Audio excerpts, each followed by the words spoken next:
আসসালামু আলাইকুম। কেমন আছেন আপনারা সবাই? আমার শরীর ভালো না। ২ দিন ধরে ২ দিন না সপ্তাহখানেক যাবতীয় আমার ঠান্ডা লাগছে। ২ দিন ধরে জ্বর চলতেছে। আজকে সকালবেলা কাজে যাবো, রেডি হইছি। তারপরেও দেখি যে আর মাথা-মুথা ঘুরতেছে। শরীর কাঁপুনি দিয়ে জ্বর আসছে আবার। তো আমি আর কাজে যাইনি।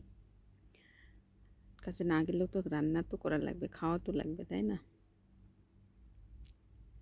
তো কী করছি? রান্না করব, সে এনার্জি নাই। কি রান্না করব? তো আমাদের এই পাশে নাকি আমি শুনছি আমাদের এই যে ফ্ল্যাট আছে এখানে পাশে ওই যে বাঙালি ভাইরা থাকে, তারা মাঝে মাঝে ওই পার্সেল এনে খায়। তা আমি একজনের কাছে টাকা দিছি, ৬ টাকার পার্সেল, ৬ দিরহামের। তো এই হচ্ছে ৬ দিরহামের পার্সেল আমি আজকে আনাইছি। কি কি দিল আপনাদেরকে একটু দেখাই। ৬ দিরহামের পার্সেলে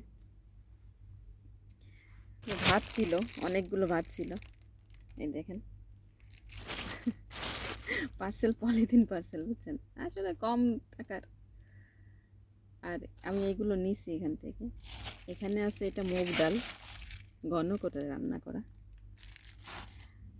এখানে আছে মুরগি, মুরগির মাংসের তরকারি, মনে হয় ২-৩ পিস আছে এর মধ্যে, কিন্তু তেল দেখা যাচ্ছে বেশি এর মধ্যে।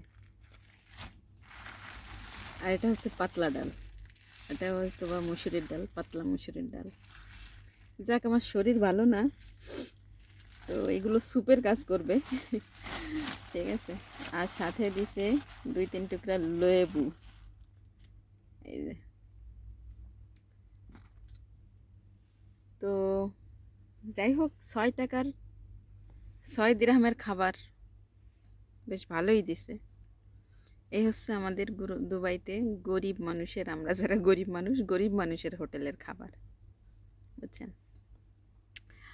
সব থেকে বড় কথা কি জানেন, এখানে যারা লেবার শ্রেণীর কাজ করে যে ভাইরা, সবাই তো সবসময় রান্না করতে পারে না। ওরা সারাটা বছর এই খাবার খেয়েই থাকে। মুখে মজা লাগলেও খাইতে হবে। আপনি চিন্তা করেন যে এই যে মুরগির মাংস, এই যে মুরগির মাংস, আমি জানি না কেমন লাগবে, দেখেই আমার মনে হচ্ছে না যে এটা সুস্বাদু হবে।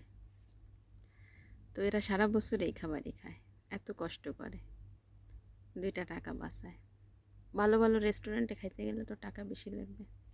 এ হচ্ছে ৬ টাকার খাবার। রেস্টুরেন্টে একটা শোয়ারমার দামই ৬ টাকা নেয়, আর ভালো খাবার তো দূরের কথা। তো এইভাবে খেয়ে না খেয়ে তারপরে টাকা বাঁচায়, দেশে পাঠায়, আর তাদের সাথে পরিবারের মানুষগুলো বেইমানি করে দেয়। ভালো থাকবেন। আলহামদুলিল্লাহ, আমি এনজয় করবো আজকে এই খাবার। আমি প্রথম আনছি।